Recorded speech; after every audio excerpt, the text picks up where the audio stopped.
नमस्कार मेरे साथियों, स्वागत है आपका अपने YouTube चैनल मैथविक्टी पे। समय बहुत कम बचा है, उत्तराखंड बंदरोगा के पेपर का 22 जून को पेपर है और कम समय में हम बेहतरीन तैयारी कैसे कर सकते हैं। बच्चे कह रहे हैं कि रिवीजन कैसे करें, कैसे हम न्यूमेरिकल करें। आज की हम एक क्लास स्टार्ट कर रहे हैं जो एक बहुत बेहतरीन सी सीरीज आपके लिए रहने वाली है।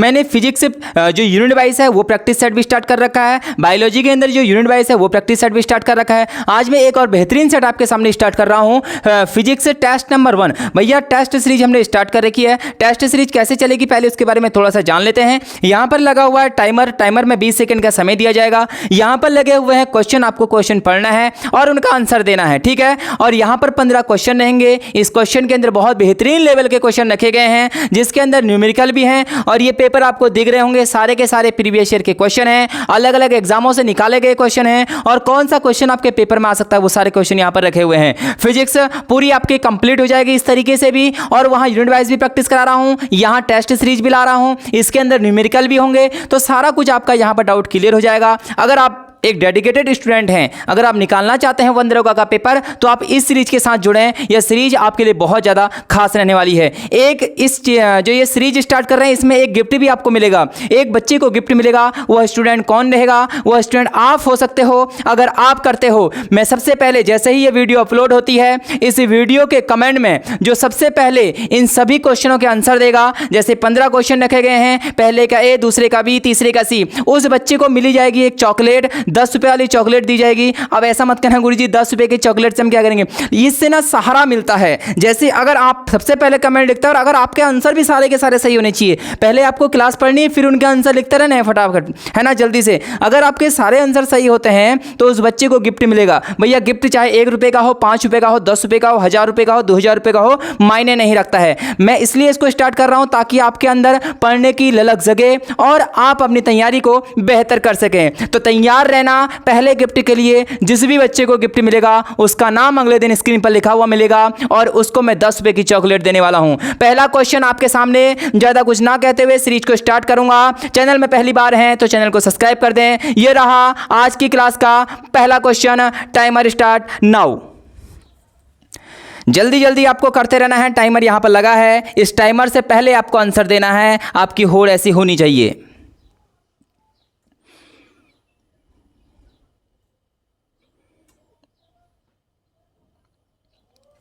टाइमर हो गया है समाप्त। घंटी बज चुकी है आपके सामने और ये घंटी आपकी जिंदगी में, है ना बज जाए इससे पहले आप पढ़ाई कर लो। क्वेश्चन कहता है निम्नलिखित में से कौन सा कथन ध्वनि तरंग और प्रकाश तरंग के लिए सही उत्तर है। इंग्लिश वाले बच्चे कहेंगे सर इंग्लिश में बताओ, ये फिजिक्स है इसमें इंग्लिश में मैं साथ साथ बताते रहूंगा। बोल रहा है कौन से ऐसे वेव है, ध्वनि तरंग। भैया बोल रहा है ध्वनि तरंग मतलब साउंड वेव और प्रकाश तरंग मतलब लाइट वेव के विषय में सही है। ध्वनि तरंग अनुदैर्ध्य होती हैं, बोले जो साउंड वेव है वो लॉन्गिट्यूडनल होता है और प्रकाश तरंग जो हमारे क्या है लाइट वेव हैं वो अनुप्रस्थ होती हैं। क्या होती हैं? अनुप्रस्थ। एक लॉन्गिट्यूडनल होती हैं, एक होता है दूसरा होता है ट्रांसवर्स। तो भैया बोल रहा है जो लाइट रे हैं क्या वो ट्रांसवर्स है? बिल्कुल इन्होंने सही बोल दिया है। तो भैया ये तो इसका सही हो जाएगा। दूसरा कहता है दोनों तरंगें अनुदैर्ध्य तरंगें हैं। नहीं मेरे भाई, दोनों जो वेव्स हैं वो लॉन्गिट्यूडनल नहीं होती हैं, ध्वनि तरंगें अनुप्रस्थ होती हैं। बिल्कुल इन्होंने गलत बोल दिया है। जो साउंड वेव है वो लॉन्गिट्यूडनल होता है, ट्रांसवर्स नहीं होता है। दोनों तरंगें अनुप्रस्थ हैं, ये भी इसने गलत बोल दिया है। तो पहला इसका आंसर क्या हो जाएगा मेरे दोस्त? राइट आंसर हो जाएगा। कुछ जानकारी इस पर लेते हैं। सबसे पहले जो साउंड वेव है वह एक लॉन्गिट्यूडनल वेव है, अनुदैर्ध्य तरंग है, ठीक है। जो ध्वनि तरंग हैं वो सबसे तेज किसके अंदर चलती हैं? ठोस के अंदर सबसे तेज चलती हैं। कौन सी? ध्वनि तरंगें, ठीक है। ध्वनि तरंगों के लिए माध्यम की आवश्यकता होती है, मीडियम की रिक्वायरमेंट होती हैं। लेकिन जो प्रकाश किरणें हैं यह निर्वात में भी गमन कर सकती हैं, यह निर्वात में भी क्या कर सकती हैं? चल सकती हैं। वैक्यूम में भी ये कवर कर सकती हैं। पहले का आंसर हो जाएगा option number A, right answer. चलूंगा अगले क्वेश्चन की ओर। ये रहा आज की क्लास का अगला क्वेश्चन। टाइमर आपके सामने स्टार्ट हो गया है। बेहतरीन क्वेश्चन है। स्वतंत्र रूप से तैरती हुई वस्तु की स्थिरता सुनिश्चित होती है यदि उसका क्या? ऑप्शन पढ़िए।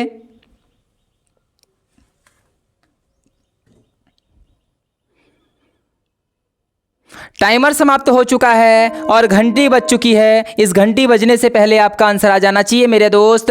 बहुत बेहतरीन सा ये क्वेश्चन है। देखिए क्वेश्चन क्या कहता है, स्वतंत्र रूप से तैरती हुई वस्तु की स्थिरता निश्चित होती है। बोल रहा है कोई हमारे पास क्या है, ऑब्जेक्ट है, वह क्या कर रहा है, पानी के अंदर तैर रहा है और स्वतंत्र रूप से तैर रहा है, मतलब फ्रीली तैर रहा है। तो भैया उसके लिए क्या होगा, उत्प्लावकता केंद्र उसके गुरुत्व केंद्र से उसके गुरुत्व केंद्र के ऊपर होगा। उत्प्लावकता केंद्र उसके गुरुत्व केंद्र से ऊपर होगा, ये तो गलत हो जाएगा भैया। उत्प्लावकता केंद्र उसके गुरुत्व केंद्र से नीचे होगा। जो उत्प्लावक केंद्र है ये उसका गुरुत्व केंद्र से नीचे होगा, गलत बोल दिया है। गुरुत्वाकर्षण केंद्र, भैया बिल्कुल ठीक बोला, गुरुत्वाकर्षण केंद्र उसके आपलवक केंद्र के नीचे स्थित है। ऑप्शन नंबर सी इसका राइट आंसर हो जाएगा। ज़्यादा इसके बारे में कुछ ऐसी इंफॉर्मेशन है नहीं। ऑप्शन नंबर सी इसका क्या हो जाएगा मेरे दोस्त, राइट आंसर हो जाएगा। चलूंगा अगले क्वेश्चन की ओर।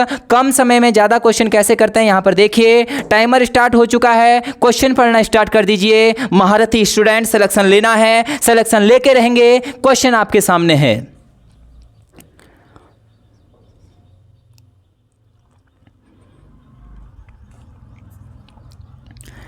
टाइम समाप्त होने वाला है। 20 सेकंड का समय इसीलिए दिया गया है ताकि भैया हमारे पास समय की कमी है, उसको हम भरपूर तरीके से यूज़ कर पाएं। चुंबक के गुणों के बारे में निम्नलिखित में से कौन सा विकल्प सही है। बोल रहा है जो मैग्नेट होता है उसके कौन कौन से यहाँ पर प्रॉपर्टीज़ हैं, ये क्वेश्चन पूछ रहा है। चुंबक जो हमारा क्या है, मैग्नेट है, केवल लोहा, केवल Fe को अट्रैक्ट करता है, आकर्षित मतलब होता है अट्रैक्ट करता है, और कोबाल्ट और निकल को नहीं। अरे भैया ऐसा किसने कह दिया है, क्या लोहे को ही लोहे को अट्रैक्ट करता है? ये सारी चीज़ों को अट्रैक्ट कर देता है जो भी मेटल्स होती हैं। एक स्वतंत्र रूप से निलंबित चुंबक किसी भी दिशा में निर्देशित कर सकती है? नहीं भैया ऐसा नहीं होता है। समान चुंबकीय ध्रुव, बोला है समान चुंबकीय ध्रुव एक दूसरे को आकर्षित, नहीं भैया। नॉर्थ पोल एक दूसरे को अट्रैक्ट नहीं करते हैं, ये रिपल करते हैं, ठीक है। और विपरीत मतलब जो क्या है हमारे विपरीत चुंबकीय ध्रुव एक दूसरे को प्रतिकर्षित करते हैं, नहीं भैया। नॉर्थ पोल और साउथ पोल एक दूसरे को तो क्या करते हैं, अट्रैक्ट करते हैं, ये आकर्षित करते हैं। ये क्या करते हैं, आकर्षित करते हैं, और ये प्रतिकर्षित करते हैं, तो ये गलत बोल दिया है। चुंबक का उपयोग, जो मैग्नेट है उसका जो यूज है चुंबकीय सुइयों और नाविक दिक्सूचक के निर्माण के लिए क्या होता है, बिल्कुल सही। जो हमारे क्या होता है नाव चालक होते हैं उनकी दिशा को बताने के लिए भी किसका यूज किया जाता है, इसका यूज किया जाता है, और चुंबकीय सुइयों को बनाने में भी इसका यूज किया जाता है। तो ऑप्शन नंबर डी इसका राइट आंसर हो जाएगा। चलूंगा अगले क्वेश्चन की ओर। ये रहा आज की क्लास का अगला क्वेश्चन पढ़ना है। क्वेश्चन को गलत मत करना मेरे दोस्त, बेहतरीन क्वेश्चन है, गलत होने के चांस ज्यादा हैं।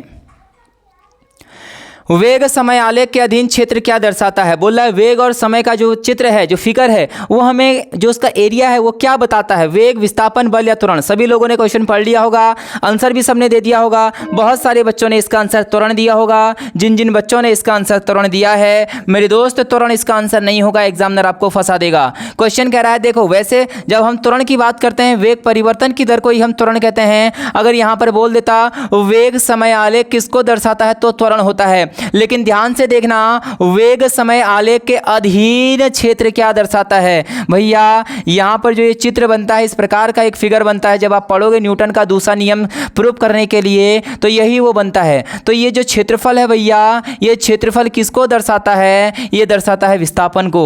ऑप्शन नंबर 20 का राइट आंसर। बहुत सारे बच्चों ने गलत कर दिया होगा, ठीक है। टारगेट आपका आज रहेगा 14+ का। 15 क्वेश्चन है, 14+ सही होने चाहिए, न्यूमेरिकल भी रखे गए हैं। चलूंगा अगले क्वेश्चन की ओर। ये रहा आज की क्लास का अगला क्वेश्चन कहता है किसी भी निकाय में पदार्थ के अणुओं के माध्यम में ऊष्मा का स्थानांतरण कहलाता है। बोल रहा है कि कोई भी हमारे पास ऑब्जेक्ट है उसमें जो हीट है, जो उसका ट्रांसफर है, वो कैसे होता है।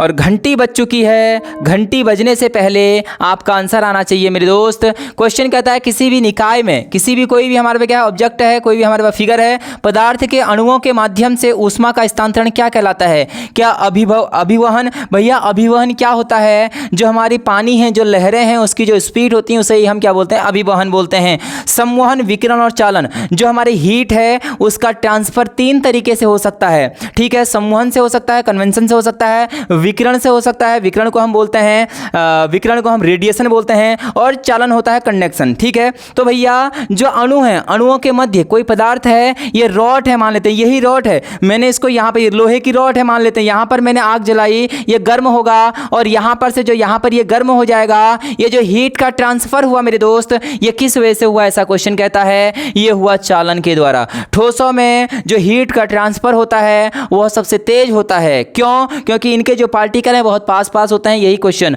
सम्मोहन क्या होता है, जैसे हमारे बीच में क्या है, एयर है, तो हवाओं से इधर या उधर जो एयर ये जाती है, इसका जो अणुओं का ट्रांसफर है वो सम्मोहन कहलाता है। ठीक है, विकिरण क्या होता है, रेडिएशन के द्वारा। भैया सूर्य का प्रकाश हम तक कैसे पहुंचता है, रेडिएशन के द्वारा पहुंचता है। ठीक है, विकिरण के लिए विकिरण निर्वात में भी गमन करता है। ठीक है, वैक्यूम में भी ये क्या हो सकता है, ट्रेवल कर सकता है। ठीक हो गया, ऑप्शन नंबर इसका हो जाएगा डी। आप सभी लोगों ने इसका आंसर कर दिया होगा। चलूंगा अगले क्वेश्चन की ओर, न्यूमेरिकल है, जल्दी से करिए। बेहतरीन न्यूमेरिकल। आप बोलते हो न्यूमेरिकल नहीं करा रहे हो सर, ये रहा न्यूमेरिकल आपके सामने।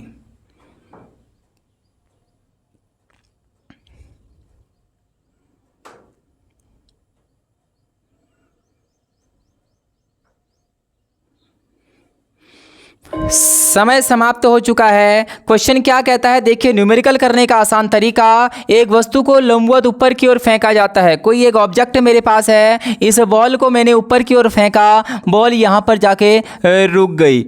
ठीक है, और 10 मीटर की ऊंचाई तक बढ़ जाती है। भैया कितने मीटर ये गई, ये 10 मीटर गई। ठीक हो गया। दूसरा बोल रहा है जिस वेग से वस्तु को ऊपर की ओर फेंका वह ज्ञात करो। भैया प्रारंभिक वेग को हम u बोलते हैं, अंतिम वेग को हम v बोलते हैं। मुझे बताइए जब ऑब्जेक्ट फेंका यहाँ पर क्यों रुकी, क्योंकि अंतिम वेग इसका क्या हो गया होगा, 0। तो जब वस्तु अंत में रुकती है तो उसका जो फाइनल वेलोसिटी होती है 0, और जब वस्तु विरामावस्था से चलना प्रारंभ करती है तो इनिशियल वेलोसिटी 0 होता है। ठीक है, और ये हमें क्या दे दिया गया है, उसका विस्थापन दे दिया गया है। क्या कोई न्यूटन के ऐसे समीकरण, हमें u निकालना है, कोई ऐसा समीकरण जिसमें u भी हो, s भी हो और v भी हो।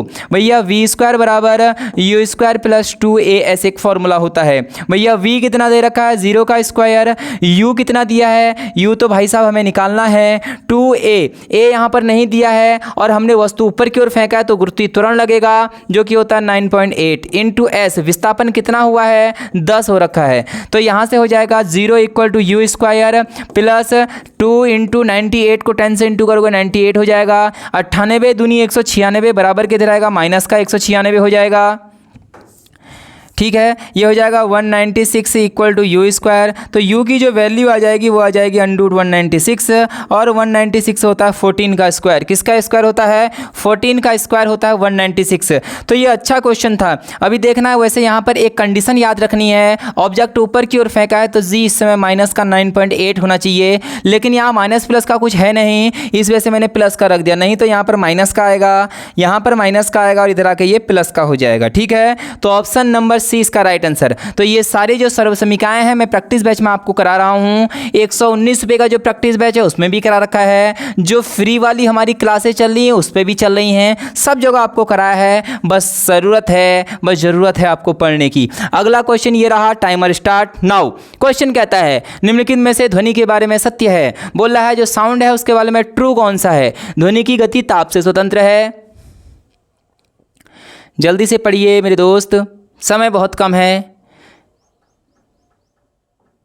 भटकना नहीं है इधर उधर, अगर भटके तो समझो भैया पेपर गया हाथ से। भटकना नहीं है, एकदम जेन्युइन कंटेंट पढ़ना है। क्वेश्चन देखो, बहुत खतरनाक क्वेश्चन लाया हुआ हूँ। बोल रहा है निम्नलिखित में से ध्वनि के बारे में, भैया साउंड के बारे में कौन सा सही नहीं है। ध्वनि की गति दाब से स्वतंत्र है। सबसे पहले याद रखना, जैसे ही टेम्परेचर को इंक्रीज किया जाता है तो जो साउंड हमारी है, जो हमारी क्या है साउंड है, वो भी अपनी ही तेजी गति के साथ चलने लगती है। टेम्परेचर बढ़ाने के साथ साउंड की गति भी क्या हो जाती है, बढ़ जाती है। इसी वजह से गर्मियों के दिनों आपने देखा होगा आवाज बहुत तेजी के साथ एक जगह से दूसरी जगह जाती है, क्योंकि टेम्परेचर हाई होते ही जो आवाज है बहुत दूर तक जाती है साउंड। लेकिन याद रखना भैया, टेम्परेचर प्रेशर दाब पर निर्भर नहीं करती है। इसका मतलब जो टेम्परेचर बोल रहा हूँ, जो साउंड हमारी है वो क्या करती है, प्रेशर पर डिपेंड नहीं करती है। ध्वनि की गति दाब से स्वतंत्र है, बिल्कुल सही बोला गया है भैया। अगला जब ध्वनि एक माध्यम से दूसरे माध्यम में प्रवेश करती है तो उसकी गति और तरंगदैर्घ्य बदल जाते हैं। बिल्कुल सही बोल रहा है। जो हमारे क्या है साउंड है, जब फर्स्ट मीडियम से सेकंड मीडियम में जाती है तो जो उसकी गति है, जो स्पीड है, जो वेवलेंथ है, वो आपस में चेंज हो जाते हैं। आपस में नहीं, मतलब दो के दो चेंज हो जाते हैं। बिल्कुल सही बोला, चेंज हो जाते हैं। नम हवा में ध्वनि की गति अधिक होती है। नम हवा मतलब कहने का मतलब है जो हमारी क्या है गीली हवा। गीली हवा को हम क्या बोलते हैं, जिसके अंदर मॉइस्चर है। ठीक है, तो भैया जो नम हवा है उसकी गति अधिक होती है। बिल्कुल सही बात बोली है। गैसों में ध्वनि की गति अधिकतम होती है, यही गलत है मेरे भाई, ये ऑप्शन गलत बोल दिया गया है। गैसों में ध्वनि की गति अधिकतम नहीं होती, मैंने बताया था। ठोसों में सबसे अधिक होती है किसकी गति, ध्वनि की गति। ठीक है, तो सबसे ज़्यादा स्टील में होती है, उसके अंदर भी ऑप्शन याद रखना, स्टील में सबसे ज़्यादा होती है गति। तो यही इसका आंसर हो जाएगा, ऑप्शन नंबर डी इसका राइट आंसर, जो कि उसने गलत पूछा था और यही गलत है हमारा। तो option number D right answer. ठीक है, चलूंगा अगले क्वेश्चन की ओर। अच्छे क्वेश्चन है, ये रहा आज की क्लास का अगला क्वेश्चन। निम्नलिखित का मिलान करो। ऐसे क्वेश्चन अब ज़्यादा आ रहे हैं और ओएमआर शीट के अंदर इनको भरना आसान होता है। कैसे आसान होता है मैं आपको बाद में बताऊंगा।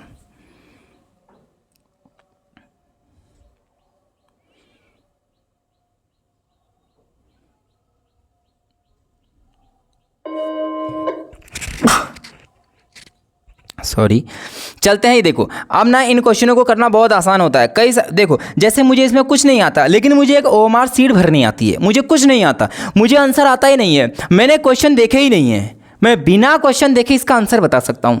ऐसे तरीके होते हैं ओएमआर को भरने के। अगर आपको तरीके सीखने हैं ओएमआर भरने के तो कमेंट कर डालो कि सर ओएमआर भरना सिखा दो।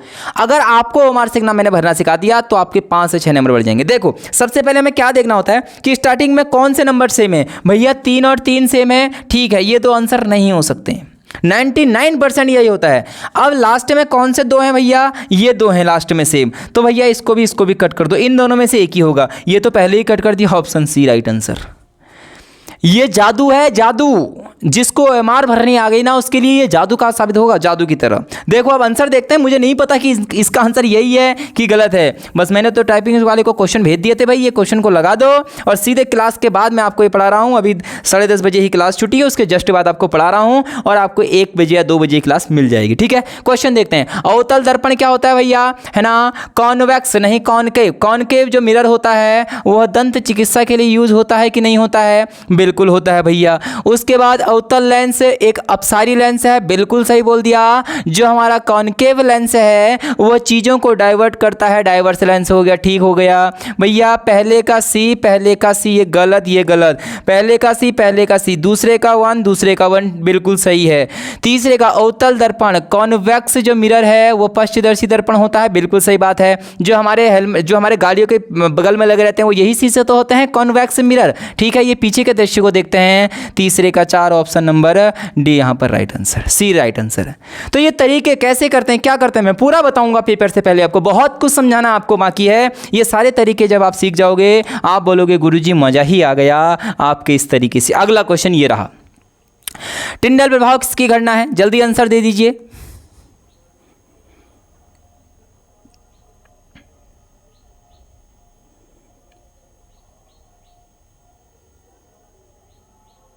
ठीक है, यहाँ पर समय समाप्त होने जा रहा है। आप दोस्तों ने इसको सॉल्व कर दिया होगा। दोस्तों देखिए क्या है कोलाइड। भैया टिंडल प्रभाव क्या होता है, ऑप्शन बहुत बेहतरीन है। मैंने तो आपको केमिस्ट्री नहीं पढ़ाई थी, मैम ने आपको केमिस्ट्री पढ़ाई होगी। केमिस्ट्री जब आपको पढ़ाई होगी तो याद रखना, यहाँ पर मिट्टी का पानी मैंने रखा हुआ है। यहाँ पर से मैं बाहर से क्या मार रहा हूँ, टॉर्च लगा रहा हूँ। टॉर्च से किरणें आ रही हैं। जब ये किरणें आगे जाएंगी तो इसमें पथ रास्ता नजर आएगा और वो रास्ता नजर आएगा। ठीक है, तो इसका मतलब ये हुआ ये कोलाइडी विलियन है। इसके अंदर जो यहाँ पर मान लेते एक पार्टिकल है, ये प्रकाश की किरण आई, लाइट इस पर टकराई, टकरा के वापस तो नहीं जाएगी, इसके किनारों से मुड़ के ऐसे आगे को निकल जाएगी। इसे बोलते हैं प्रकाश का प्रकीर्णन। तो कोलाइडी कणों द्वारा प्रकाश का प्रकीर्णन, इसका क्या हो जाएगा मेरे दोस्त, राइट आंसर हो जाएगा। इसका हो जाएगा right answer, option number A इसका राइट आंसर। कोलाइडी कणों द्वारा प्रकाश का अपवर्तन भैया रिफ्रैक्शन नहीं होता है, विक्षेपण नहीं होता है, डिस्पर्सन नहीं होता है और अपवर्तन भी नहीं होता है। ठीक है, तो क्या होता है, प्रकीर्णन होता है। क्या होता है, प्रकीर्णन होता है। प्रकीर्णन को बोलते हैं स्कैटरिंग बोलते हैं। ठीक हो गया। तो जो कोलाइड, हमारा जो कोलाइड पार्टिकल्स हैं उनका जो प्रकाश है, जो लाइट है, उसका स्कैटरिंग ही क्या कहलाता है, हमारा टिंडल प्रभाव कहलाता है। Option number A right answer. अगला क्वेश्चन ये रहा, थोड़ा सा स्पीड से करेंगे, न्यूमेरिकल फिर से बेहतरीन। 5000 वाट बिजली का एक मोटर पंप 2500 मीटर की ऊंचाई तक पानी उठाता है, प्रति मीटर कितना पानी उठाया जाएगा। बेहतरीन न्यूमेरिकल, बताइए क्या इसका फॉर्मूला लगेगा।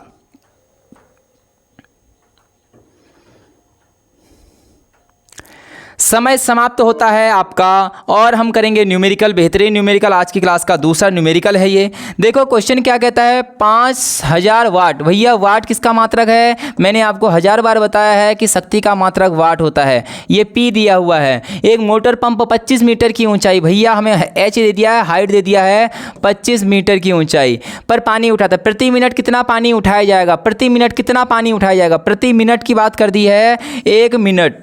भैया मिनट की बात कर रहे हैं, 1 मिनट में कितने सेकंड? 60 सेकंड। तो भैया फॉर्मूला होता है P बराबर W/T, ठीक है। शक्ति बराबर होता है कार्य बट्टे समय, ठीक है। P बराबर W/T।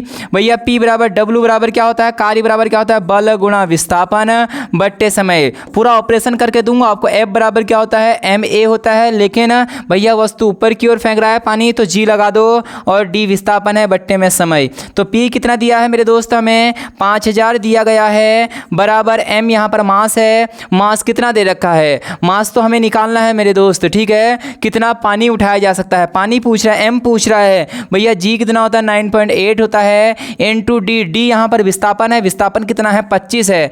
और बट्टे में समय, समय कितना सेकंड है? 60 सेकंड है। गुणा भाग कर लीजिए, आंसर आ जाएगा। ध्यान से देखना, यहाँ पर जब कट करोगे तो कितनी बार कटेगा? भैया 25 से ये कट जाएगा, 25 दूनी 50, 200 बार हो गया, ठीक है। यहाँ से ये यहाँ इंटू में आ जाएगा तो 200 गुणा 60 हो जाएगा, और 98 अपॉन में आ जाएगा। भैया गुणा भाग कर लो, नीचे से पॉइंट हटा तो ऊपर 0 लग जाएगा। मैं ऊपर 0 लगा देता हूँ, ठीक है। तो यहाँ पर सॉल्व करता हूँ, 200 गुणा 600 बट्टे 98 कर देता हूँ। भैया इसको इससे लगभग 2 बार काट देता हूँ, ठीक हो गया। 2 बार कट जाएगा, 6 दूनी 1200, तो आंसर कितना आ जाएगा? 1200। और वैसे भी बात यहाँ पर यह है, भैया यहाँ पर 9.8 की जगह 10 ले लो तो आंसर डायरेक्टली 1200 आ जाएगा। तो ऑप्शन नंबर यहाँ पर आ जाएगा सी। कितना ज़बरदस्त ये क्वेश्चन था न्यूमेरिकल। आप बोलते हो गुरुजी न्यूमेरिकल नहीं कराते हो, अब न्यूमेरिकल लाऊंगा, ऐसे ही लाऊंगा जो पेपर वाला पूछता है, ठीक हो गया। तो ये इसका प्रोसेस रहेगा, इसका आंसर है सी। चलूंगा अगले क्वेश्चन की ओर, क्योंकि समय बहुत कम है हमारे पास। अगला क्वेश्चन ये रहा, फिर से जबरदस्त क्वेश्चन है, 20 सेकंड का समय। चलो इसको मैं डायरेक्टली बता देता हूं, इसमें समय नहीं लगाऊंगा क्योंकि इसमें समय ज़्यादा लग जाएगा। एक वस्तु को 20 सेंटीमीटर फोकस दूरी, भैया फोकस दूरी बोल दिया है कितना? 20 सेंटीमीटर फोकस दूरी बोल दिया गया है। आगे को क्या दिया गया है? वाले उत्तल लेंस। पहली बात यह है कि चिन्ह परिपाटिता याद होनी चाहिए बहुत बेहतरीन तरीके से। मैंने जिस भी बच्चों ने ना मुझसे थ्योरी पढ़ लिखी होगी फिजिक्स और बायोलॉजी, उसको टेंशन नहीं है। मैं हर बार ये बोलता हूँ क्योंकि सारे कॉन्सेप्ट याद करा रखे हैं। भैया उत्तल लेंस में जो भी फोकस दूरी है इस ओर होती है, इससे इधर सारी दूरियां किसी होती हैं? प्लस की। इससे इधर सारी दूरियां माइनस की होती है। तो भैया ये प्लस का होगा, ठीक है, क्योंकि उत्तल लेंस की बात कर रहा है। अगला बोल रहा है, ठीक है, उत्तल कहने का मतलब है कॉन्वेक्स, ठीक है। ये क्या है? कॉन्वेक्स लेंस है। और 30 सेंटीमीटर दूरी पर वस्तु रख रखी है, मतलब वस्तु की दूरी यू होती है और माइनस का 30, क्योंकि हमेशा वस्तु की दूरी माइनस में लेते हैं। वस्तु हमेशा इस ओर से आती है तो ये माइनस में होता है, ठीक है। तो भैया लेंस फार्मूला लगा लो। सबसे पहले लेंस फार्मूला क्या होता है? 1/v माइनस 1/u बराबर 1/f होता है। 1/v माइनस 1/ माइनस का 30 हो जाएगा और इक्वल टू 1/20 हो गया। 1/v माइनस माइनस प्लस का 1/30 बराबर 1/20 हो गया। बहुत सारे बच्चों का इस पर डाउट था व्हाट्सएप ग्रुप पर।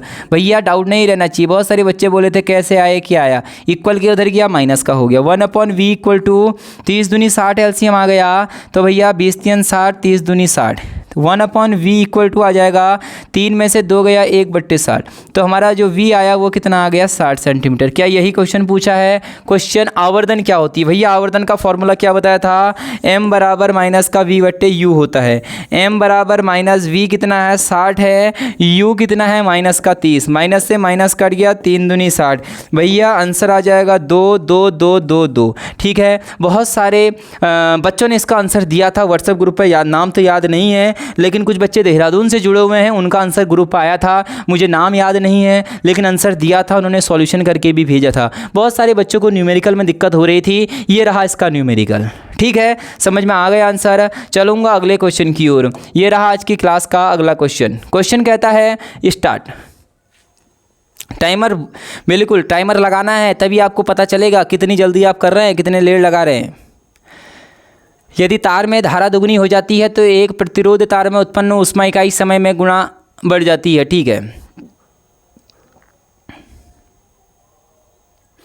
समय हुआ आपका समाप्त मेरे दोस्त। क्वेश्चन बहुत बेहतरीन है और यहीं से एग्जामिनर बहुत ज़्यादा पूछ लेता है, आपको चीज़ें याद होनी चाहिए। यदि तार में धारा दोगुनी हो जाती है, भैया धारा कहने का मतलब है आई यदि 2 टाइम हो जाए, 2 गुना हो जाए, तो कह रहा है तो एक प्रतिरोध तार में उत्पन्न ऊष्मा इकाई, भैया एच पूछ रहा है, हीट पूछ रहा है, हीट इकाई समय में कितना गुना बढ़ जाएगी, भैया हीट पूछ रहा है कितना गुना बढ़ जाएगा। एच बराबर क्या होता है मेरे दोस्त, आई स्क्वायर आर टी होता है फॉर्मूला। आर और टी का तो कुछ मतलब हमें है नहीं, हमें एच और आई स्क्वायर के बीच रिलेशन देखना है, क्योंकि आई और एच में ही रिलेशन पूछा है मेरे दोस्त। तो ध्यान से देखना, एच बराबर हो जाएगा आई स्क्वायर, ठीक है। तो एच बराबर आई, 2 का स्क्वायर कितना होता है 4, 2 दूनी कितना हो जाएगा 4, तो भैया ये 4 गुना हो जाएगा। कितना गुना हो जाएगा 4, क्योंकि आई स्क्वायर आई के स्क्वायर पे डिपेंड कर रहा है। आई हमें 2 का स्क्वायर 4, अगर 4 गुना हो जाएगा हीट, ठीक है। ये फॉर्मूला याद रखना, एच बराबर आई स्क्वायर आर टी होता है, इंपॉर्टेंट फॉर्मूला, मैंने आपको ये लिखाया हुआ था। चलूंगा अगले क्वेश्चन पर। अगला क्वेश्चन ये रहा। क्वेश्चन क्या कहता है, ध्यान से पढ़ेंगे। विद्युत परिपथ का विश्लेषण करने के लिए निम्नलिखित में से किस नियम का प्रयोग किया जाता है। बोल रहा है जो हमारी लाइट है उसका जो हम सर्किट बनाते हैं उसके लिए हम कौन सा इसमें से नियम है जिसका हम यूज़ करते हैं इलेक्ट्रिक सर्किट बनाने के लिए। लेंज का नियम, किरचॉफ का नियम, एम्पियर का नियम, या फिर इनमें से कोई नहीं। भैया आप सभी को पता होना चाहिए कि किरचॉफ के 2 नियम थे और जो दूसरा नियम है, पहला नियम है, 2 के 2 बताते हैं। पहले नियम को, किरचॉफ के पहले नियम को हम बोलते हैं संधि का नियम, ठीक है, संधि का नियम इसे हम कहते हैं। दूसरे नियम यह कहता है कि सिग्मा आई इक्वल टू 0 होता है। दूसरे नियम को कहते हैं लूप का नियम, ठीक है, लूप्स लॉ, लूप का नियम क्या कहते हैं, लूप का नियम इसे कहते हैं। अगले क्वेश्चन की ओर बढ़ेंगे, अंतिम 2 क्वेश्चन बचे हुए हैं। अगला क्वेश्चन बेहतरीन। जब आप किसी ऊनी कालीन पर चलते हैं और अपनी उंगली को दरवाजे से धात्विक हैंडल के पास ले जाते हैं तो बिजली का झटका लगता है, यह निम्न में से किस कारण होता है। ऐसा आपने देखा भी होगा, बहुत बार ऐसा होता है, मेरे साथ तो बहुत बार हो रखा है ऐसा। ये हुआ समय समाप्त।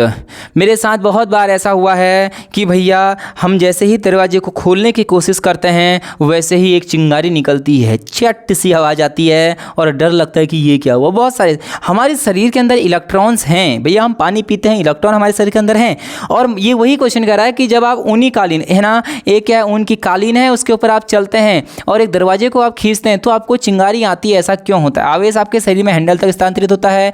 जब आप हैंडल को छूते हैं तो एक रासायनिक प्रक्रिया होती है। मानव शरीर का तापमान हैंडल के तापमान से उच्च होता है। मानव शरीर और हैंडल प्रक्रिया द्वारा तापीय साम्यावस्था पर आते हैं। गलत भैया, ऑप्शन ए हो जाएगा कि जो हमारा आवेश है, जो इलेक्ट्रॉन है, वो आपके शरीर से, जो हमारे शरीर में इलेक्ट्रॉन है वो कहाँ तक चले जाते हैं, दरवाजे तक चले जाते हैं और इलेक्ट्रॉन आपस में मिलते हैं तो वो क्या हो जाता है भैया जी, झटका होता है। और आज की क्लास का अंतिम क्वेश्चन, तैयार रहना बच्चों एक चॉकलेट के लिए। कौन वो विद्यार्थी है, सभी को ऐसा करना है, जल्दी जल्दी आंसर देना है। लास्ट क्वेश्चन, निम्न में से कौन सी गुरुत्वाकर्षण बल का परिभाषा है। ये तो बेसिक सा क्वेश्चन है। कौन सी घटना ऐसी है जो गुरुत्वाकर्षण बल के कारण होती है। वर्षा का होना, भैया बारिश नीचे की ओर गिरती है ना और बर्फ भी नीचे की ओर गिरती है ना, तो गुरुत्वाकर्षण के कारण, बिल्कुल सही बोला। ग्रहों के चारों ओर उपग्रहों की गति भैया गुरुत्वाकर्षण के कारण ही संभव है।